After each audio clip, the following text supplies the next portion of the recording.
大家好，我是小东手工。这期视频教大家编站一个小手拿包。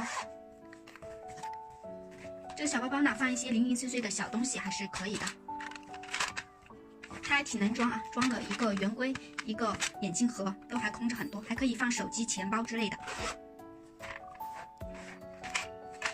大家都知道我拍手工视频已经1年多了，但是我对象呢从来没有夸过我和夸过我的成品。每次有新成品出来，他都说做的特别粗糙，然后我说别人都夸好看，他就说别人没眼光。终于编这个包包的时候，他看到后开始夸了，不是夸我的手艺好啊，是说这2种颜色搭配起来很好看，让我给他用这2种颜色编一个小一点的手拿包，它用来放一些零零碎碎的小东西。那么今天就继续用这2种颜色来编这样一个小手拿包，大家也可以照着做一个，非常简单。这个小包包20根打包带，黑色10根，白色10根，全部在中心点对折，折出一个明显的痕迹。先拿出一半摆成一排，一个头子用一本书压起来，另外一半用压1挑1的方式加上去。加的时候，中心点在对应根数的下面，第1根，它的中心点就在第1根下面，挑1根，压1根，挑1根，压1根，挑1根，这样子。第2根中心点就在第2根的下面，压1挑1呢，就是总是把压着的挑起来，挑着的压下去就行了。和上一根相反，第2根和第1根相反，第3根和第2根相反。以此类推，中心点总是在对应根数的下面，第3根在第3根下面，第4根在第4根下面，第10根呢就在第10根的下面，后面的大家自己去加，把10根都加上去，这里加了2根，还有8根。白色条加好后，竖条中心点已经在对应的位置了，横条还不在，拉一下横条。也是一样的，中心点呢在对应根数那里，第1根就在第1根的上面，第2根拉到第2根上面，第3根拉到第3根上面，以此类推。拉好之后，你会发现中心点它就是一条对角线啊。拉好之后呢，我们把它调紧一下，因为拉条的时候把它弄松了。找到最中间的2根，这2根，然后两边的往中间的扒拢，不要往两边扒，往两边扒的话，条的长短就变掉了。这样做的目的是使后面的条不会长长短短的，横的。扒紧后，底已经完成了，把4个角落用夹子固定一下。接下来是编高度方向，需要起角。这个类型的包包呢，起角是起2个，刚好就是中心点所对应着的这条对角线。黑色中心点啊，这条对角线上的这2个，我用了不同颜色的夹子标出来了。除了看这一条中心点的对角线之外，还可以看横条是不是压着竖条，是横条压着竖条的这2个角就对了。黑色的是横条压了白色的，这里黑色的压了白色的，起角就起这2个，记住是这个夹子。我们先来起第1个，这样子折上去，这个是第1根，这样折一下，压1挑1编过来，都是压1挑1。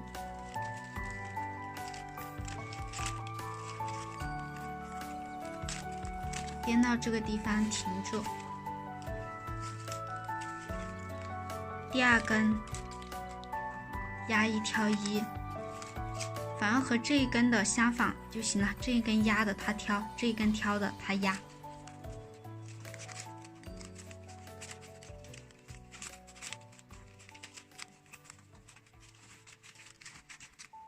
第3根又和第2根相仿，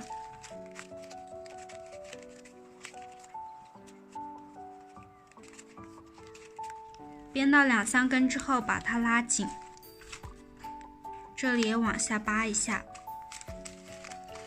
不然它会很松，一根一根的可以这样把它调紧。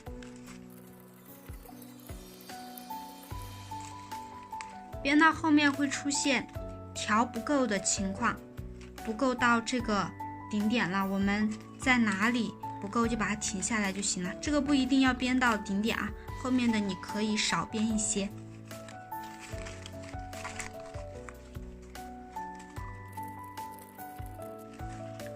这个角起纹之后，转一个方向，起这个角，我们就找这个颜色的夹子就可以了。再确定一下是不是横条压着竖条，是的话就对了。然后2个角是一模一样的起法，看一模一样的。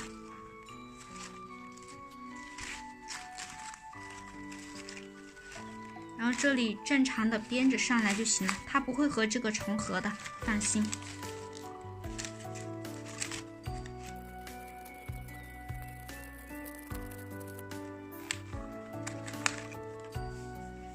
2个角起好后是一个指分针的形状，这样子一按，它就成为了一个带子的形状。我们刚才起的角是这个和这个，然后现在呢，它是高高低低的，从低处往高处编，特别高的地方呢，你就把它拆掉，最后把它编到一条线上。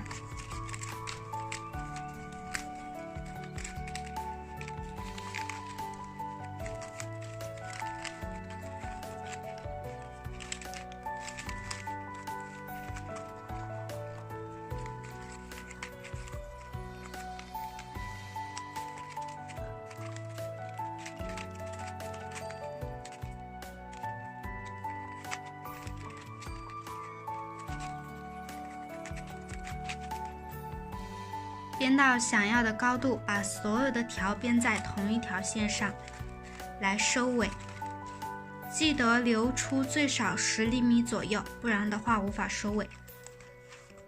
收尾是从里边收，压一挑一呢，会把这个条分成2层，里边一层，外边一层，先收里面这一层，随便一根，找到它靠着的那一根。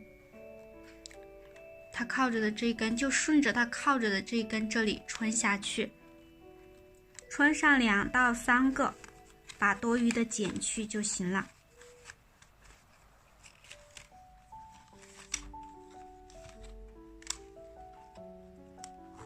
从里面收不好拍，剪的话自己去剪。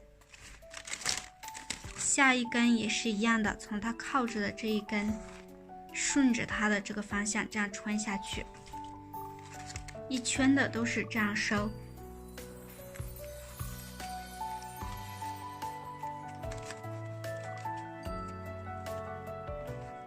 里面这一圈收好，外面这一圈顺着它的方向是从左向右，随便一根，压它正对着的这一根，然后从它的下一根这个地方穿进去，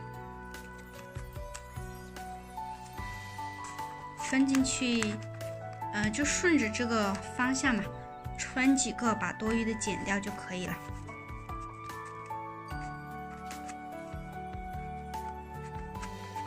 下一根呢，就接着这样子，也是压它正对着的那一根，从下一根这样穿。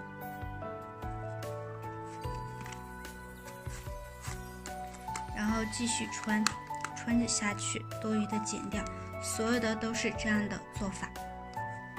外面这一圈也收好后是这个样子，这样子这个小包包就完成了。